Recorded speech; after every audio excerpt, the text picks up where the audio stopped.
everybody, it's Sally with Vintage Discoveries here with some more vintage jewelry haul and information.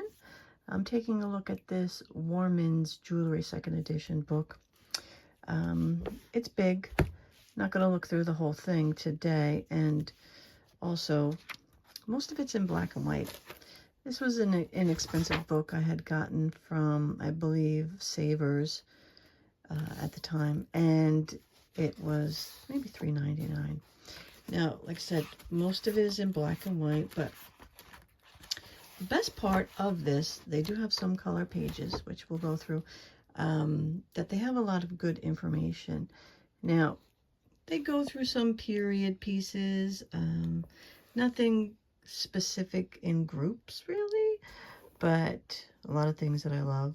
You know, this whole thing right here would absolutely love to get my hands on.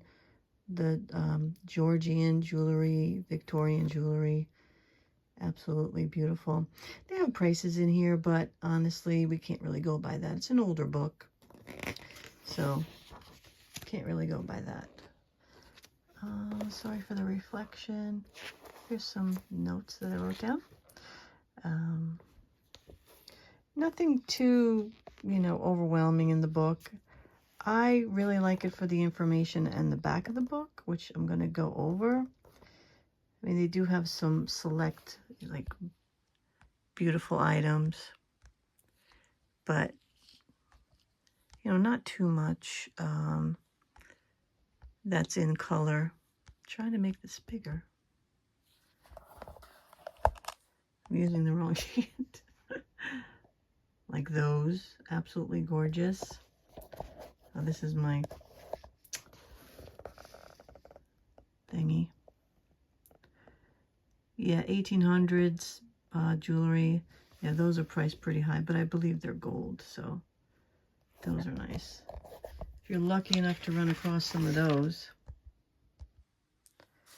Wrote down some notes. Other beautiful jewelry. Really nice. And if you can find boxes, even the box is worth a lot of money. These silver items. So pretty. Anything on this page. Right? Love that style. Also anything enamel. Beautiful. Absolutely gorgeous. Love any of those. These are wooden and Bakelite. Hand carved. I love the hands. I love that. I know there's one, more than one I'm sure, but with a carved hand with the red cherries. I love that. I'd love to get my hands on that. These are Bakelite, kind of whimsical. The prices, I don't know how accurate they are. It just seems like a lot, some of them, right? I think the marbled green cat they're saying is $6,000.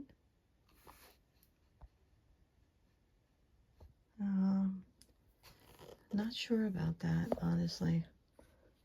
I haven't seen many of them, so I can't really say, but these are beautiful.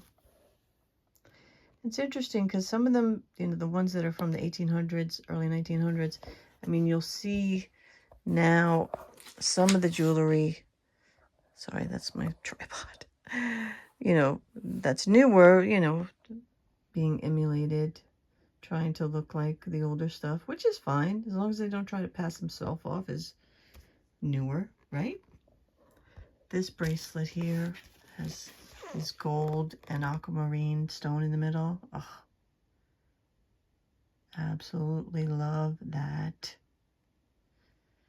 It says 1500, but nowadays with the price of gold, I've never heard of the tank track, but that makes sense to call it that. Some other beautiful stuff. flowers. This is more modern. I don't mind the modern. Some of it's really cool. I also like Brutalist. That's cool. This is all Trifari, the Crown Trifari. I've found this, I think, twice with most of the stones missing. Usually the cabochons are never there, but I have found it with the missing stones, unfortunately. I'm sure you could replace them at some point, right? And this is a squash blossom necklace. Now they go for thousands. You know, this is a Zuni, so $750, but yeah, these go for untouchable in mine, you know. That's why I don't have one, because they're really expensive. This is really pretty. I like that. Reminds me a lot of some Sarah Coventry, which that's not, but these are really cool. I could swear I had this in sterling and sold it, and not for $425. I like that kind of modernist, brutalist. And then we come into where they have Native American jewelry, stamps, and talk about the jewelry, things like that, about how it's made and the designs. This is really, really pretty. The page I want, of course. I can't find my sticky notes. Okay. Yeah. This is really cool because this is helpful. Because some of these things I did not know. And I think someone did tell me in one video about the 585 being 14K. And I just wish I remember what that was, you know, the item. But talks about the markings, you know, if you see the 10K, things like that, that's a given, I guess. But I didn't know about the 18 karat, the eagle's head. I knew about the rolled gold, heavy gold, gold electroplated, gold filled. This 750, I did not know it was 18 karat.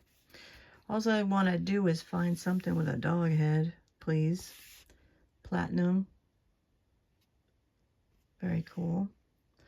Silver, I have definitely seen that before. A bunch of these. And I'm not sure if I've seen those, but I've definitely seen that before. The 95 sterling, British Lion Passant, is it pronounced? That's Swedish. I really need this because it's frustrating to me when I find something and I see a bunch of stamps on it and no clue. And that's just frustrating. And I can't price it right. I can't know what it is unless I research. This is interesting too. The German silver has no silver content. I knew that. But the alpaca is a copper, zinc, and nickel. And does have 2% silver. Didn't know that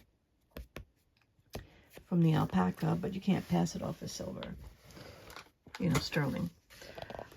This comparison was interesting for celluloid. I did hear of the Galalith, the casein from 1800s, Bakelite, Lumarith, celluloid acetate, and lucite. It talks about what it looks like, so you can identify it, because that is confusing. I found some things that I have no idea, and I end up calling them plastic. It's not fair to them.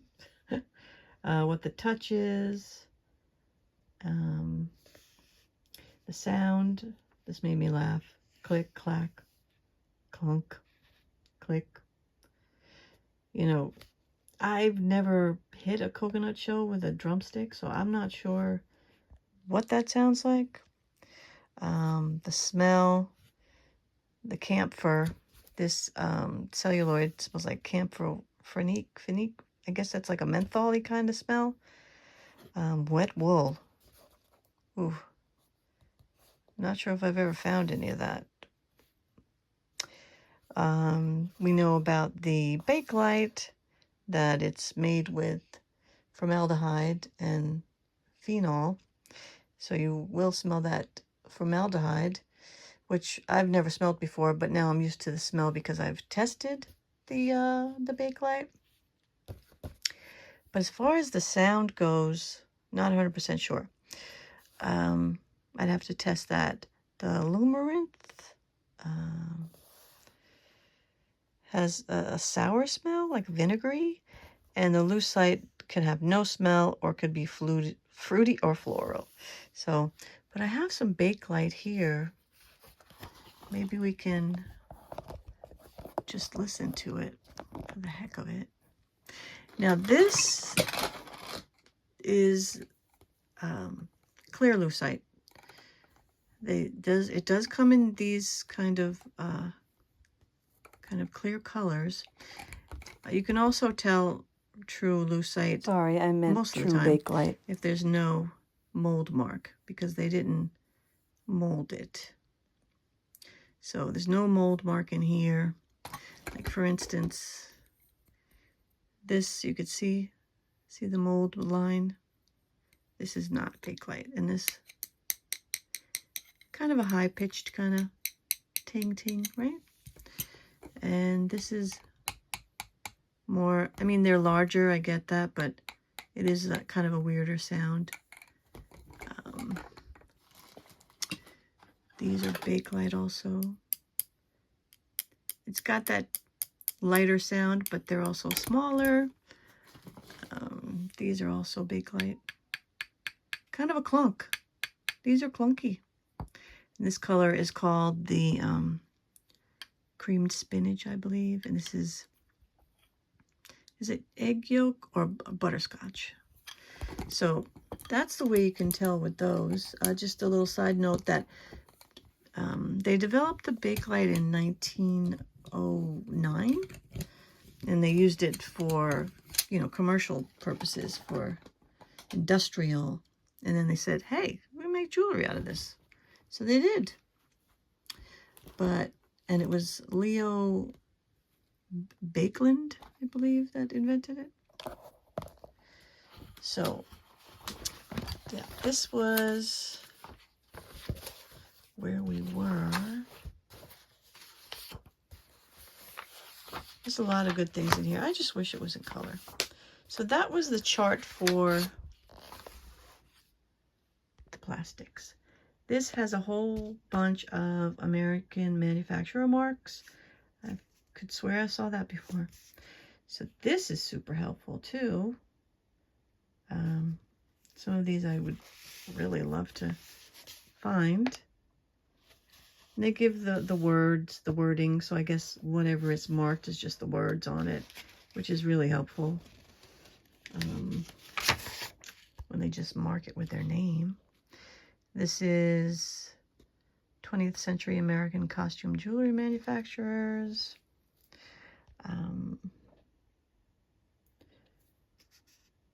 Love is here. Hattie Carnegie. I rarely run across any for that. Love this too. Bassini. This is interesting. The Miriam Haskell. Most of the pieces are not marked between 1924 and 1948. So you got to know your Haskell. I was going to go over that in another book because you can start to see, if you look at enough of the Haskell, you see kind of similarities, and you can pretty much figure it out for the most part. These are names on Mexican silver jewelry and metalware from 1930 to 1990. This is fantastic to have because it always is something that bothers me, that I can't figure it out when I find it. This is the most common one that I see, with they call it spread eagle, and just the sterling Taxico. That's 1945 to 1979. And lesser known workshops and silversmiths, which is also great, as long as they have their name on it and not a mark, because this looks like it's mostly names. These are Scandinavian markings. I mostly see a lot of George Jensen. I wonder if Jane is his wife. Oh, that's George Jetson. I'm sorry. This, I think I've seen. This looks really familiar. But yeah, these Scandinavian sterling sells super well. And this looks familiar too. Or it might be just that I looked at this a few times. Now it's all looking familiar. Right? But it's fantastic, a fantastic book. I find it to be very informative, and honestly, I haven't looked at the back of it before in detail. And then when I did, I was like, wait a minute, this is informative. This is fantastic. I struggle to look at marks. I go on the Facebook groups and I take a picture of it and say, does anybody know what this is? Usually they don't. It seems like a lot of people go on to those not to give information, but they're looking for information too, which is totally understandable, but it just seems like there's not a lot of information. Oh, David Anderson. Isn't that the one that Carla just found? You know, Princess Casserole? She really hit the, I don't know what word to use. Hit the jackpot. That's what I meant to say when she found that. Oh my gosh. Gorgeous. So yes, this book is pretty good. If you've got a better one, like that has, you know, more marks in it, you know, information or whatever, I'd like to know, especially if it's got a lot of color pictures, because I love that. So let me know. The cover's not bad. It's just a mixture of all the stuff that they talk about in there, but I guess they keep the cost down with the book if they do it in mostly black and white. And the other thing too about this one, it came with a page of corrections. Like, you know, the back cover should have read a field guide to, or, you know, like, should have been Jim Jolliffe or something. You know, so their proofreader was out sick or something at the time. So, who knows? But it's a decent book. I feel like there's a lot of good information. But I do have other books to go through, and I'm going to do a video of my favorite things. That's going to be a long one. I got a lot of favorites. Then I have this whole pile of brooches to go through. And actually, I think this is going to be pulled out for my favorite thing. This is one of my favorites from Sarah Coventry. Yes, the orange one. So, but we're going to go over that also. But I'm going to leave you for now, and I hope that you got some good information from this, and I will see you soon. Have a great weekend. Talk to you soon. Oh, don't forget to like, subscribe, and thumbs up and all that stuff. If you want to email me, it's vintage.discoveries21@gmail.com. Be back soon. Bye, guys. Thanks.